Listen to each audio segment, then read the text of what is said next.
Hi, I'm Len Epp from Lean Pup, and in this Front Matter podcast, I'll be interviewing Larry Shushansky. Based in Providence, Rhode Island, Larry is a psychotherapist with over 35 years' experience in social work and counseling, and speaking publicly about a wide range of subjects, including how we have the power to have the kind of relationships we want. His work has been featured in venues like the Chicago Tribune, the Boston Globe, Fast Company, and many others. You can follow him on Twitter at Larry Shushansky and check out his website at independentenough.com. Larry is the author of the book Independent Enough, a book about relationships.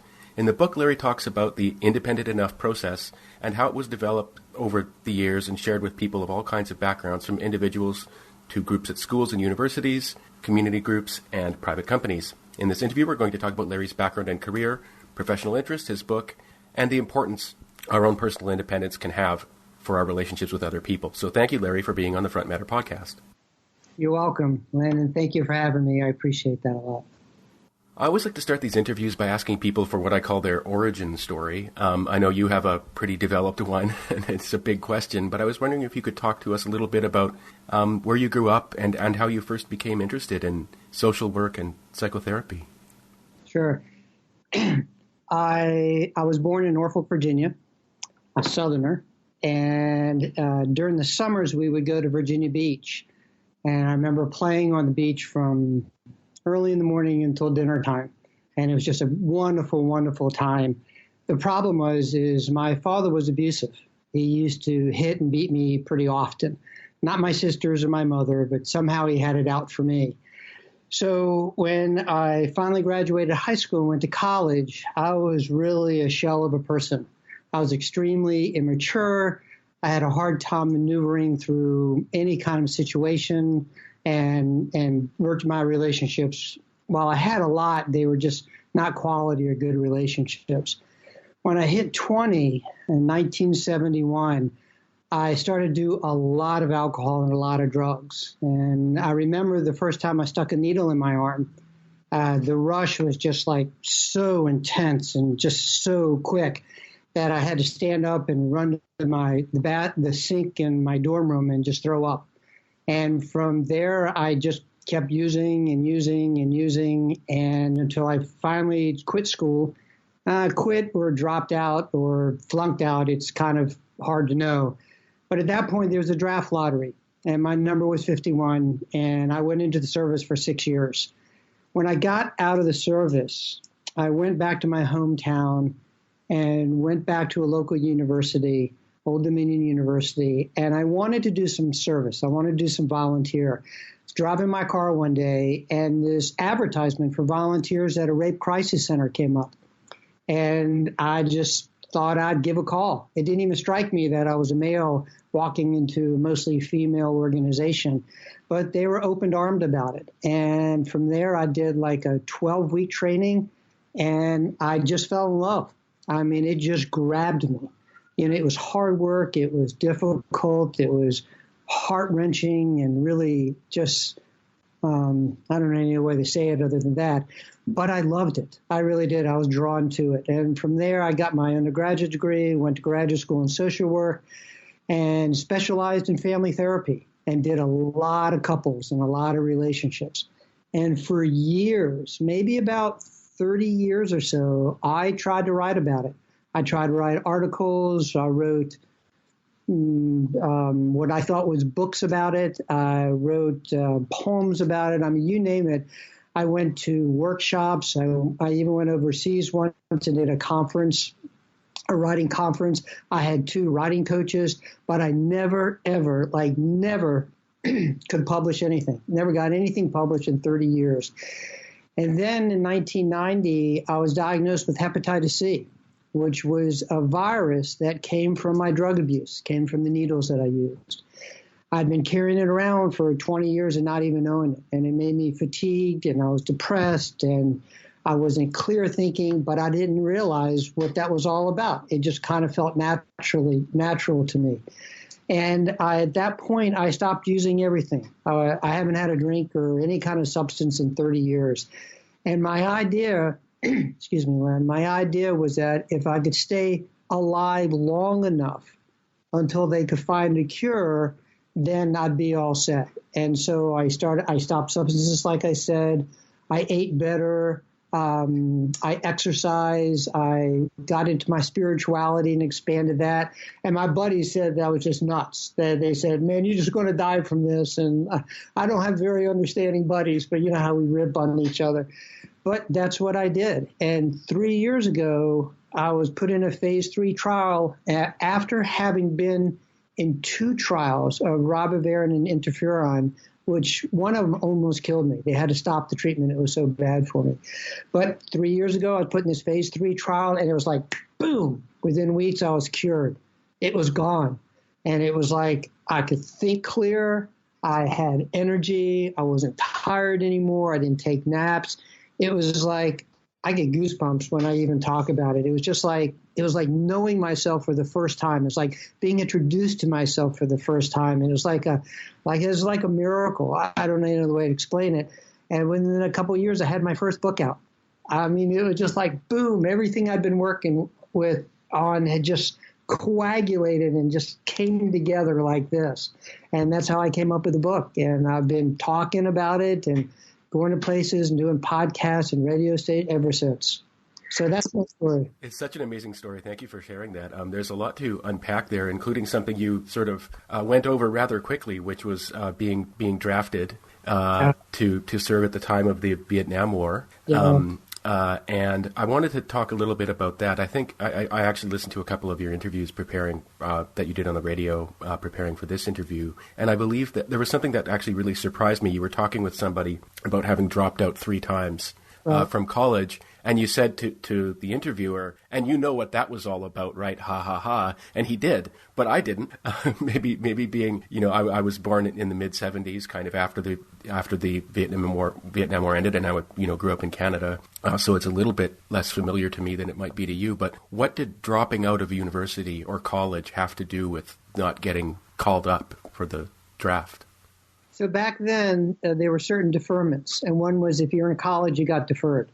So rich kids who were in college and universities, parents could pay for it, basically, got you didn't have to do your service. But if you were not in school or if you flunked out or dropped out, then you had to do your service. Your number was up. The way it worked was that they had a lottery system. And it was kind of almost like the lotteries you see on television where they'd have these ping pong balls. And they would pick a date, let's say March 23rd, and they'd stick it up on the wall, and that would be number 1, right? And then the second one would be June 23rd, and that'd be number 2. My number happened to be 51.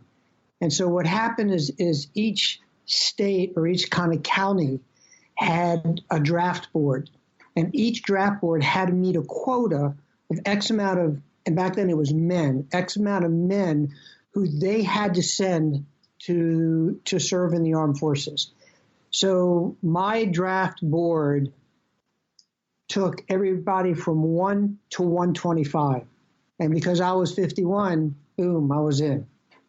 And that's how it worked. Okay, thank you for explaining that. I guess my misunderstanding was I thought it was the dropping out part that helped avoid getting called up, but it was the joining back that helped avoid potentially if one dropped out of a college, it was joining a new college that helped one defer the draft. Okay, that was what I didn't understand. Right, I'm sorry. As long as you're in college, we're good to go. But again, my addiction just didn't allow me to stick it out, and I had a few options that I didn't take. One was to go to Canada. Back then, though, you'd lose your citizenship. I was living up in a commune at that point in the southwestern part of Virginia, in the Shenandoah Valley, the Shenandoah Mountains. And I had a couple buddies who were draft evaders, and they were living so far off the grid, they didn't even get mail, no electricity, no nothing. And they invited me to join them. And then the third was somebody gave me a doctor's note that said I had diabetes and gave me 3 bottles of glucose and an envelope of sugar pills. And they said if right before my physical for the induction, I would take the sugar pills and drink the 3 bottles of glucose, and the board could keep me for up to 3 days, and it would still show sugar in my urine, which would show that I was diabetic. The problem with that is about a month before I was ready to go to my physical, a good buddy of mine had been convicted of draft evasion, and he was spending 5 years in a federal penitentiary. And all the options just scared me to death. So I ended up joining the Navy, and I spent 6 years in the Navy. And you want to hear the most incredible part about it? So I was not a gung-ho military person by any stretch. But the amazing part about it is after I joined, 2 weeks after I joined, they ended the draft. Oh, my. But I was in. And so I spent the next 6 years doing service. And where were you stationed? I was stationed I did boot camp in just north of, in Waukegan, just north of Chicago. I was in a specialty school there in Waukegan as well. And then I was sent to Japan, and I did the bulk of my service in Japan. I'm really curious because, I mean, it's an important part of your story. How did you manage your drug use while you were in the military, if that's something you're willing to talk about? Yeah, well, what happened is when I finally left my last college and university, I wanted to get clean. I mean, I was just so down and out. I mean, I'd hit up anything. I can remember once hitting up something I didn't even know what it was. I found some tablets in my medicine cabinet in my dorm room, melted them down, hit them up. And I mean, I was so desperate, and it just wasn't working for me. So going up in the mountains helped me separate from the people who provided me those kinds of drugs. So I was partially on my way, if not mostly on my way, before I went into the service. So what I did in the service was I substituted my drug addiction for alcohol. And that's how I got through, because I got to tell you, in the Navy, there's just a ton of drinking, at least back then. And so I came out of the service an alcoholic. And so I battled both. And when I went back to college, periodically I'd run into somebody who had some dope, and I'd use that, but it was mostly drinking. And then when I got diagnosed, like I said, in 1971, I was in my mid-30s or late 30s or so. It just scared the weebie-jeebies out of me. And I went, boom, that's it. I'm not using it anymore. That you're reminding me of I mean, I know this is not all. There's a lot of humor in a lot of things that aren't entirely humorous. But you're reminding me, when I was in grad school, I lived in a house that was actually owned or rented by the Navy, and the sort of main roommate I had was an officer in the Navy, and he's the only person I've ever seen actually turn green from drinking. I was like, oh, that's what I read about. There used to play cards sometimes, and there was these chiefs who'd been in the service for life, like 25 years, and their claim to fame was their stomach was so big from drinking they could actually put a beer on their phone and hold it there while they played cards. It was a drink fest. And it's interesting because when I came back, I was really shunned by a lot of people. People were spitting at me. People would throw things at me when they found out I was in the service, because Vietnam was just not popular back then. And let me see, I lost my train of thought. And so now when Veterans Day rolls around and people, because it's really hot, it's a thing now to really congratulate veterans and being proud of America and that kind of thing. And when people come up to me, they said, thank you for your service. I go, America's no safer now than when I was in the service. Trust me, I didn't do anything at all because I didn't fight. I know I had friends who lost their lives in Vietnam. And I can remember going maybe 10 years after the service, I went to Washington and I saw the Vietnam Wall. And I got to tell you, and I'm getting weepy now talking about it, I just cried because the service I did was nothing compared to what some of these guys and women did, and they really gave their lives in PTSD and lost limbs. And, I'm in Japan drinking like the majority of the service. People went to Germany and stayed in the States and, were in the Philippines and Korea without war and, just and to be lumped in with people who say thank you, I just think it does a disservice. And so I tell people, please don't thank me because I didn't do anything special. It's thank you for sharing that and for bringing that up. Actually, it's something that I think is sort of rather quickly getting lost in the culture that a lot of people went to Vietnam against their own will, and a lot of people died there, and many of them disagreed with what they were doing and came back to hatred. Absolutely. It was not like nowadays when you get to go, like, board the plane first and things like that. Like, it was a really serious thing. Right. Or when you get off the plane, people cheer for you and you have families and friends and American flags. It was nothing like that at all. And, as bad as I had it, I just can't imagine people who were in the war and who fought the war and they had to come back to that kind of mentality. And I often think that the Vietnam War created a certain social consciousness for people. So we went into the next war, like the Iraq War and Afghanistan and that kind of thing. I think it raised a lot of people's awareness to be decent to veterans and to support them as opposed to anything else. And I think that's a legacy of the Vietnam War. Since we've strayed rather quickly into politics. I'm sorry.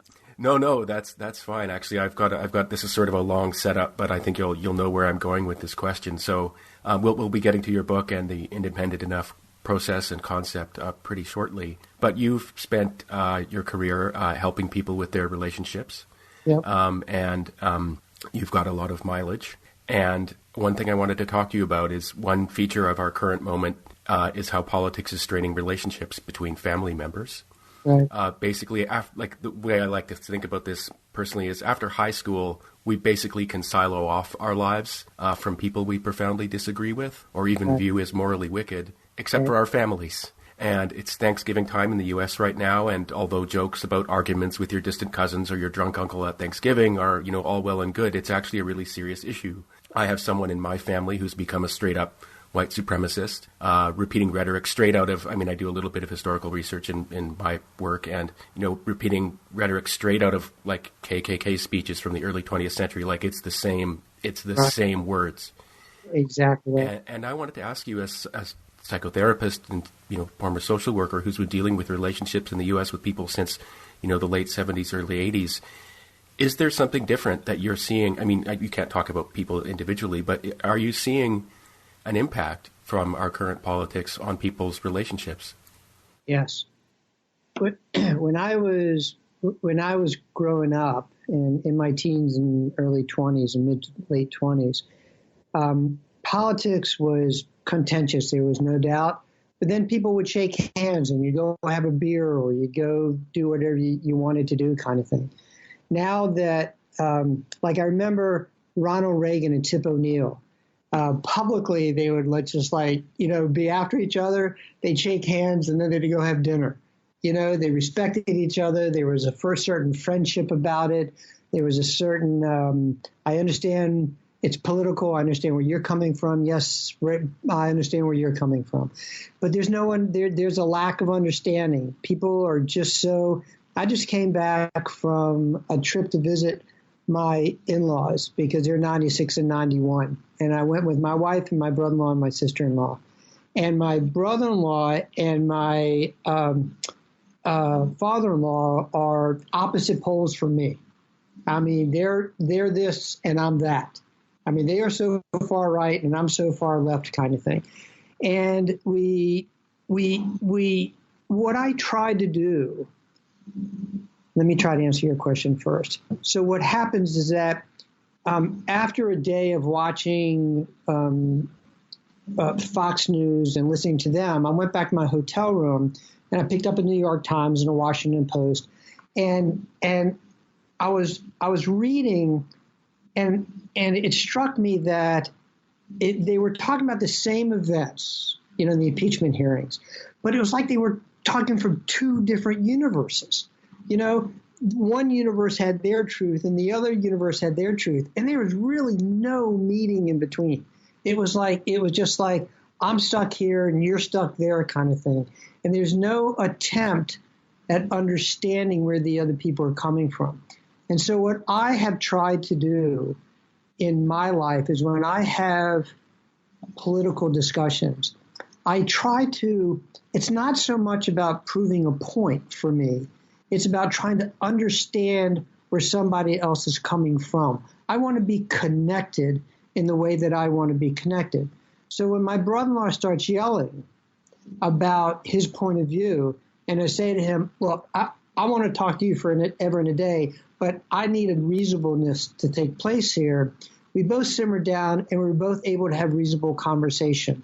And I saw glimmers of him understanding me and glimmers of me understanding him. For example, he said to me once, he says, immigrants come over now illegally. Our grandparents came over legally. And I said, not mine.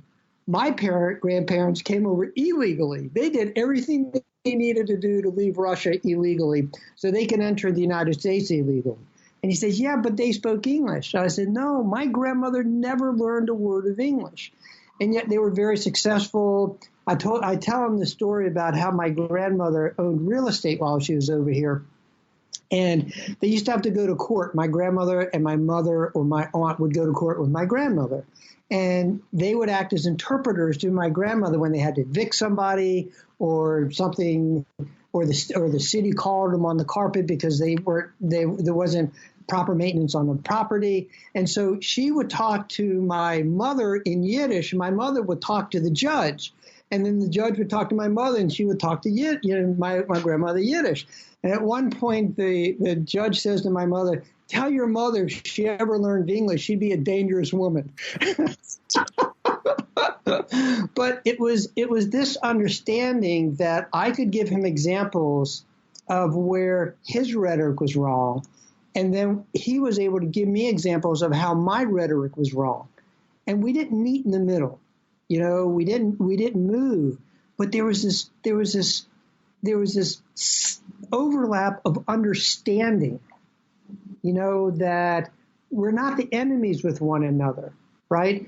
We don't need to sing Kumbaya. We don't need to go off hand in hand or arm to arm, but just to be able to enter into some sort of reasonable conversation.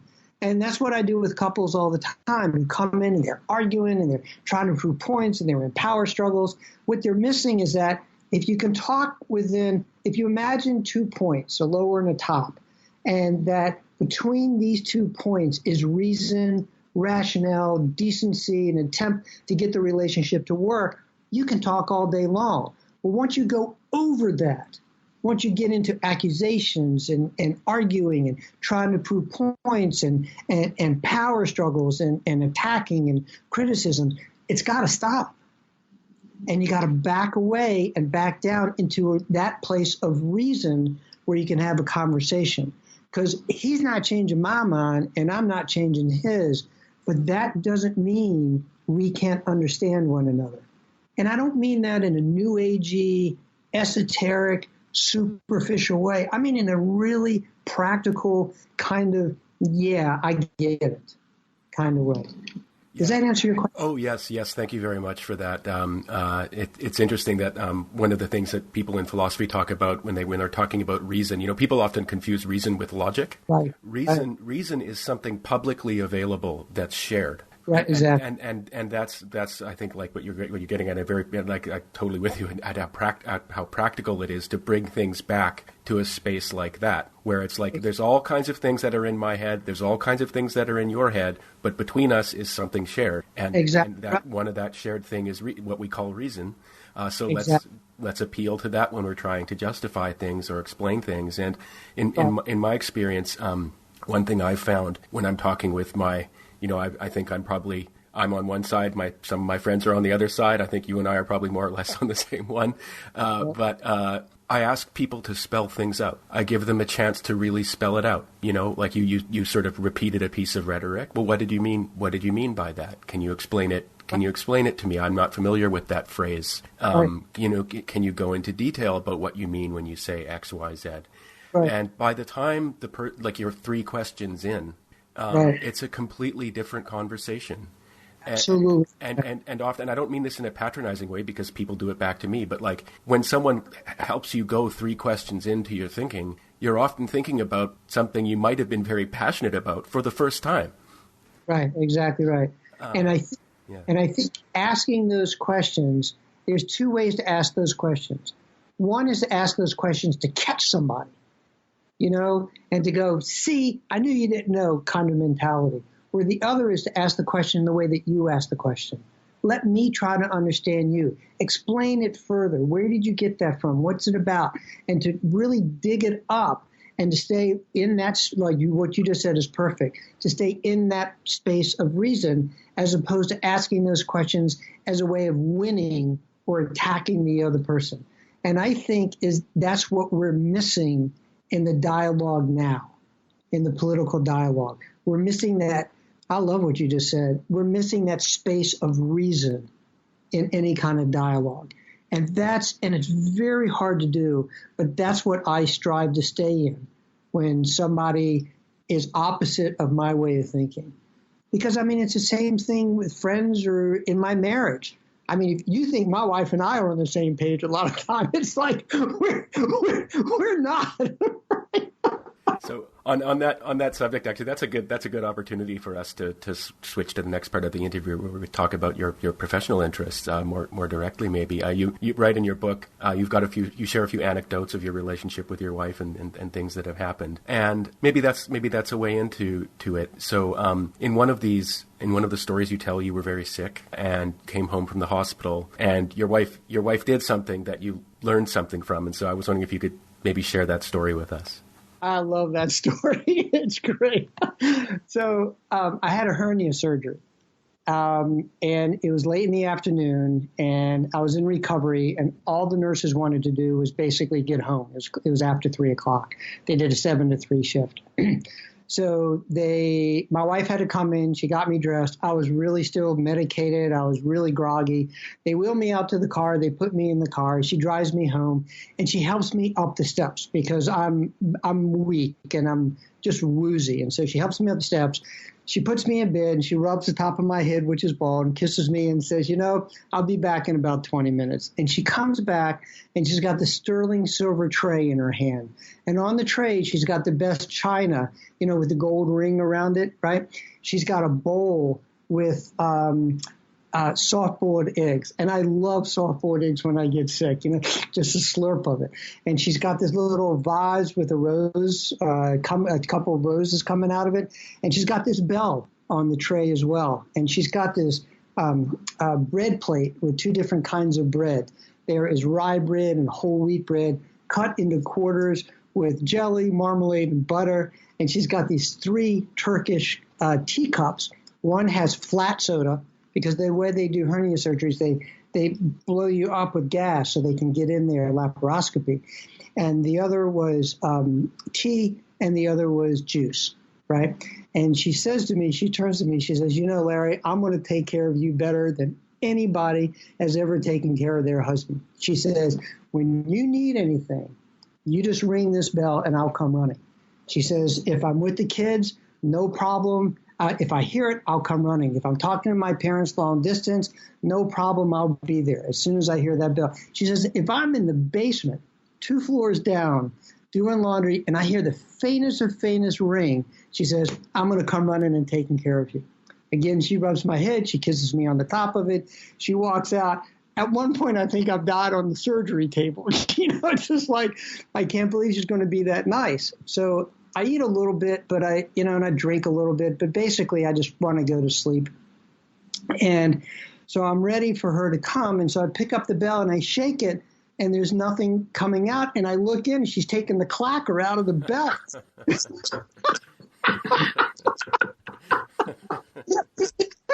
was great. It was a great moment, I can tell you that. And I just looked at it. I was stunned for a while, and then I put the bell down, and I picked up the tray, and I went downstairs. I put everything away. I went back to sleep for about 15, 16 hours. I got up the next day. I went to work. My buddy, who lived a couple of doors down from me, had the same procedure. His wife took care of him for 3 days. She finally came upstairs and says, I don't care if you die. I'm not taking care of you again. Walks out. He then gets up and he goes to work. And so the point of the story for me is there was a dependency in our relationship. I could not, first of all, they wouldn't have given me the procedure if she hadn't been there. So I was dependent on her to be there. I was dependent on her to get me dressed initially. I was dependent on her to give me a ride home. I was dependent on her for that first meal. After that, I didn't need to depend on her anymore, right? I could be independent enough and do what I needed to do to take care of myself. And she was astute enough to know that that's what she needed to do. Yeah, the epigraph to your book is this phrase, all conflict stems from dependency, but not all dependency creates conflict. And I think it beautifully captures this idea that in order to have a healthy relationship with someone else, you need to be aware of where your dependencies are, because that's where conflicts come from. That's exactly right. And my premise is that anytime you're in conflict, tension, or the relationship is not going in the direction that you want it to go, then you're depending on somebody else for your well-being. You're depending on them to agree with you or to do something for you or to change a certain behavior in order for you to be okay. And that conflict, we often get caught up in the content of conflict. He said, she said this, he said this. I can't believe he thinks that way. I can't believe she's treating me that way. But so it's not about the conflict, because it's not about the content, because at the basis of all conflict, you have dependency. So it's about taking that step back and getting the other person out of your head and seeing what part you're playing in that conflict, and then developing yourself, developing certain characteristics, and then stepping back in. But where there's no conflict, it's perfectly fine. I mean, I have relatives that are so dependent on each other in their marriages, but it works fine. There's just not the conflict. And that's what I mean by all conflict. That's exactly what you said. That's what I mean by that. And I really like how you brought up the idea of self-reflection, which plays a very important role in your book. And that's something I found very appealing, because in my sort of unstudied, just kind of, hacked together kind of way of thinking about thinking, I've always thought if you have a problem, the first place to look for the cause is in the mirror. Right. And it's that's not about blame. Right. That's about taking control and seeing if and it's not don't end there. The other person might be part of the problem too, but that's the place to start, is look in the mirror. Right. No question. It's not about critical. It's not about judgment. It's not even about taking personal responsibility, because self-reflection is not about that. Self-reflection is about, if I get an argument with you, Lynn, right, and we jam up and can't go any further, I take a step back, get you out of my head, and look at me. Because the reason my part of having that conflict with you is the same part that I'm having conflict with the rest of the world. Right? People often come in and they say, I don't have conflict with anybody else but my spouse. Well, that's not true. It's our baggage. And that's what self-reflection is. Well, what baggage am I carrying? And then what do I need to do to change that baggage, to heal my wounds if that's the case, or to develop a characteristic, maybe being stronger or more independent or whatever it happens to be, right? What can I develop? But that only comes from that self-reflection. And that's really difficult to do.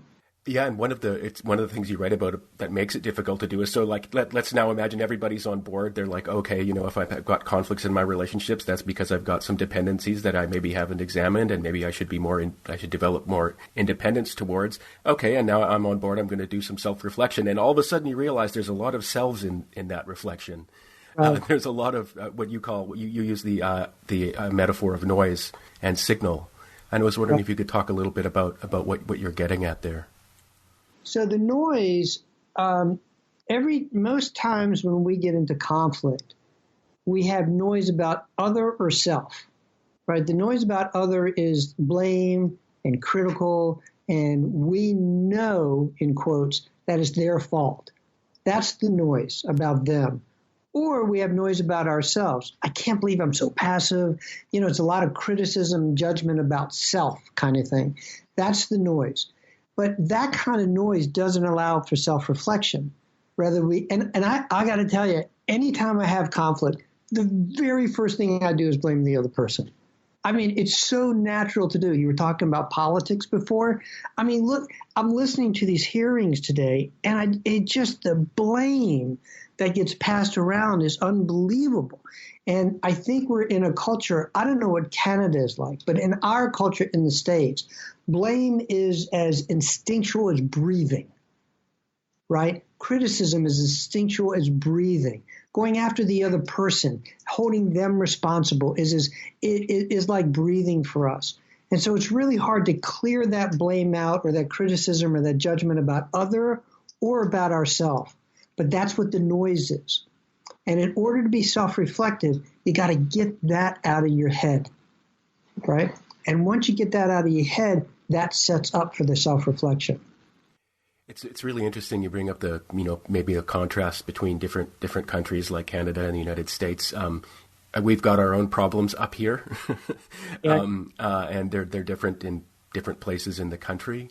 Things that happen in the U.S. seem to sort of drift over the border and then take their own form here. But there is something, going back to de Tocqueville, that foreigners have noticed that there's something special about the United States. And one thing I've often wondered about is if there's something about staging life as a competition between yourself and others that is actually, people are competitive everywhere, but there's something about how, there's this celebration of the idea that you should live your life as though it's a contest against other people. And I've sometimes wondered if blaming and deflecting doesn't play a role in that, not just because you're freeing yourself of some kind of drag, but you're placing it on someone else as well. So it's a sort of like double-edged sword. Well, not double-edged sword. It's like a, very effective tool for getting ahead in that competition. Oh, absolutely. I think any time that the most important value, or one of the most important values of a country or culture or society is independence, then you got to fight for it. And anything that gets in your way, you got to beat it down, you got to resist it, you got to be aggressive, you got to plow through it. Versus the most important thing being a relationship between two people, as opposed to me being independent, right? And that when we're independent, you got to fight more. It becomes more almost survival of the fittest mentality. And that's where the competition comes from. And you're actually seen as weak when you enter into a cooperative nature and the other person is entering into a competitive nature. You're seen as the weaker element there. I personally think it's just the opposite. If I can stand in my own truth of cooperation and trying to work out something with the other person for the sake of a better quality relationship, I think that's stronger. Even if somebody's aggressive or crosses lines or is critical, if I can stand in my truth, I can usually lead most relationships in that direction. And not in an abusive, controlling, or domineering way, but in a way that I stand in my own self and I don't get ruffled. I don't move out of that place. And when I can do that, people follow. It's really interesting. You just reminded me of something, an old memory of a Twilight Zone episode from the sort of reboot, I think, in the 80s. And there was a man who was a survivalist. He had his little bunker that he was stocking up. And survivalism is, the reason I'm going down this path is because survivalism and, when the shit hits the fan kind of stuff is actually a more or less, I would say, characteristic, a more or less uniquely American phenomenon. So, and there's what the episode goes into is that this guy has a desire to be surviving against everyone fighting him. Yeah. He has a desire for this and the end times to come.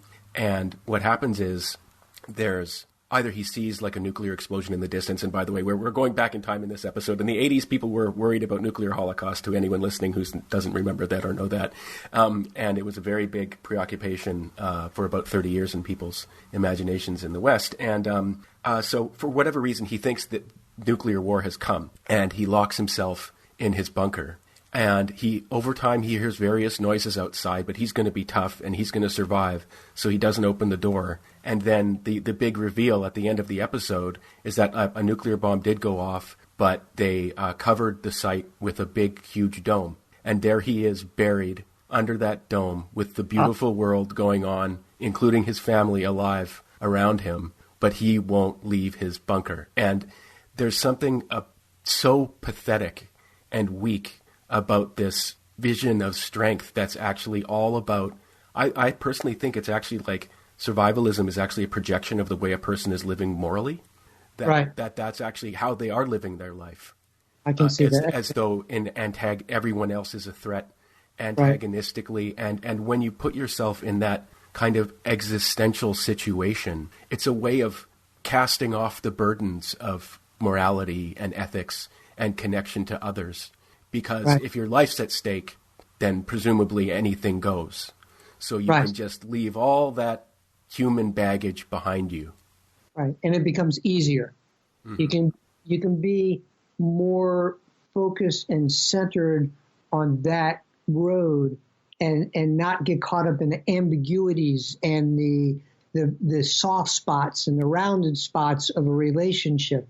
And it so misses the point, because I think every relationship has that, man, I don't know what's going on here, or that, gosh, I don't understand this. Or, I believe that in most intimate or close relationships, whether it be friendships or intimate partners, that you never solve issues. They evolve over time. Like in the book, you mentioned the book, about my wife and I going to sleep together, 35 years. And every time we think we solve it, it pops back up. But it doesn't look now like it did the first year of our marriage or the 10th year or the 20th or even the 30th year. And that evolution, cannot take place with the kind of mindset you just described. You stay stuck. There's no movement. And I think well-being and happiness and quality of life is about movement. And that man in the bunker can't move. He is stuck. And the beauty is like in an arm's length. All he's got to do is go out, but he's so stuck in this that he can't move forward. And that's a great metaphor. That really is. I'm glad you brought that up. That's a wonderful story. Well, speaking of wonderful stories, so you just invoked one yourself that you talk about in your book about how your wife, I think you go to bed early and your wife goes to bed late, and you've one of the things you talk about is how this will always be an issue, and if I understand correctly, you have what many people might think of as a surprising view of compromise. And whether sort of the conventional view of what a compromise is actually a good thing or a bad thing in a relationship. And I was wondering if you could talk a little bit about that. I think compromise is a shortcut to that self-reflection or to really hashing out a relationship. It's like a survivalist kind of thing. And it's a legal issue. Compromise is, I'll give up something I don't want to give up. You give up something that you don't want to give up, for the sake of, because we can't work this out. The problem with that is that if I compromise with my wife and I think I'm doing my part, I'm going to be watching her to make sure she's doing her part. So compromise actually creates mistrust as opposed to anything else. It's that in the context of that story about going to sleep together, after 5 years of marriage, I say to my wife, we need to compromise. She says, okay, so we sit down and we decide that I will come to sleep early 3 days a week, right? And she'll come to sleep with me. And 3 days a week, I'll stay up late with her, right? And the seventh day, it was Saturday night, we never had to worry about it. So the very first time we tried to initiate that, I go to sleep early, she stays up late. We argue the next morning about whose turn was first. Because compromise is about giving up something you really don't want to give up. And it doesn't evolve a relationship forward. It's one of the myths that we live with that I think is really tragic in relationships, that you see these memes or you see people professing all the time, I'm in a good relationship because we compromise. Well, no, you're in a good relationship because of other reasons, but it's not about compromising.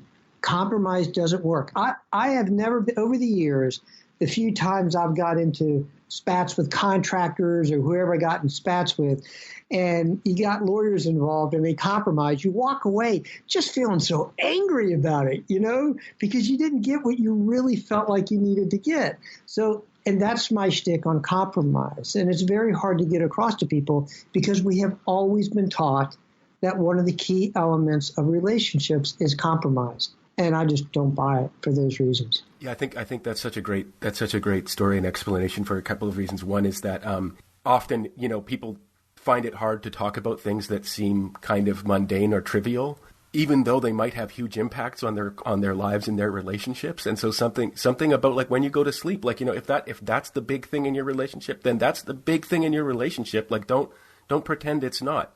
Then don't be quick to solve it. Yeah, and accept that maybe this might be a problem that you're going to have forever. But also that I just really like it's just so compelling to me, the explanation that like when you introduce, a compromise of this kind, you're introducing a new problem. Right. You have your old problem is there, but now you've got a new problem, which is you've got this compromise that you've got to surveil and maintain and remember and spell out, and stick to. So, probably one step back, not a step forward. Exactly. When you're doing something like that. That's a tremendous point. You're putting one problem on top of another problem. Right. Exactly right. So I guess the last question I'd like to ask you about that is a bit cheesy, but for anyone listening who's having trouble in let's say a married relationship, what would be the number one thing you've learned in all your time spent thinking and talking about this to people, that if it was a total stranger and you didn't know what their problem was and you only had a minute to give them some advice, what would you say? I would say that they can create the kind of relationships they want regardless of what their spouse or partner is doing. All they've got to do, and it's difficult, is take a step back, become self-reflective, stand in that truth, and step back into relationship over and over and over and over and over again. That's what I would say to them. But most people believe that the only way I can have a good relationship is if the other person changes. And it's just not the case. So my 1 minute shtick is create what you want. Don't do it abusively or domineering, or don't try to pull somebody, but do it through self-growth. Do it by developing those characteristics you need to develop to have the kind of relationship you want. If you want a loving relationship, be loving. Or maybe if you want a loving relationship, learn how to set a limit. Loving relationships isn't, like I said before, isn't just about kumbaya or holding hands or flowers or any of that. It may be saying, knock it off. Stop it. I don't want that anymore. That might be a loving relationship as well. So that's what I would say in a minute to somebody. Well, thank you very much. That's a really great answer. Okay, so moving on to the last part of the interview, or we usually talk about the person's experience as an author and a writer. So you've already told us a little bit about your story, about how you came to a place where you wrote the book. One of the things I wanted to ask you about is that is a preoccupation of self-published authors, is building their platform, right. getting attention, and doing this over time. And so you've been making the rounds, as you mentioned earlier, doing radio and podcast interviews and things like that. Do you have a strategy for how you approach that? So, for example, do you say, I want to do 2 shows a week or something like that? So this process of writing a book has been one of evolution for me, personal growth. I was talking to a professional writer the other day, and I said to him, how can I get national? What am I missing about this? What am I not doing right? And he gave me this, you got to write a 10-page, whatever I got to write, and you got to do it professionally, and you got to get that out, that kind of stuff. But what I found is that it's not in the particulars what I need to do. It's in my own self-growth. So that when I try to do, for example, for years, I try to do my own marketing. I'm not a marketeer. I can't do it. So I try to get a team around me is what I do. So I'll tell you how I'm working with a marketing firm now, and I'll tell you exactly how I did. It's a great story, I think. So I go, after about a year of trying to market myself, I finally look in that mirror. I finally get that self-reflection. I go, Larry, you don't like cold calls. You don't like to do this. You've had no success. Give it up. Reach out into the world. Grow into that. Turn over some stones. Connect to people that you feel uncomfortable with that can do that work for you. So that was my growth. So I go online and I find this fancy, really good website, right? And it's this marketing firm that does large national and international kind of marketing.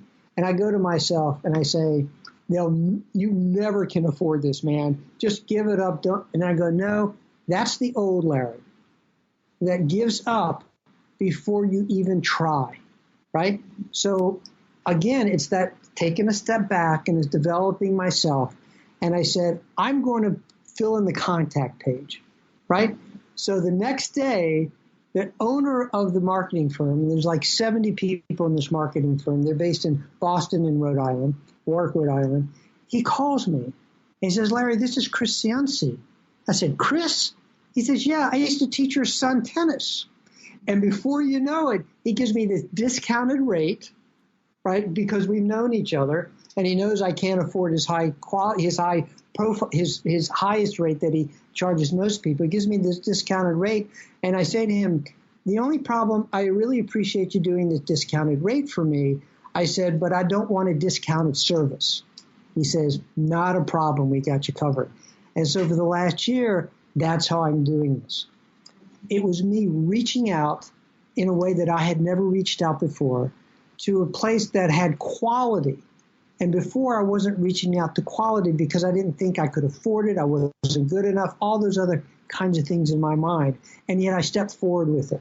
And I'm still working with them. That's how they found you.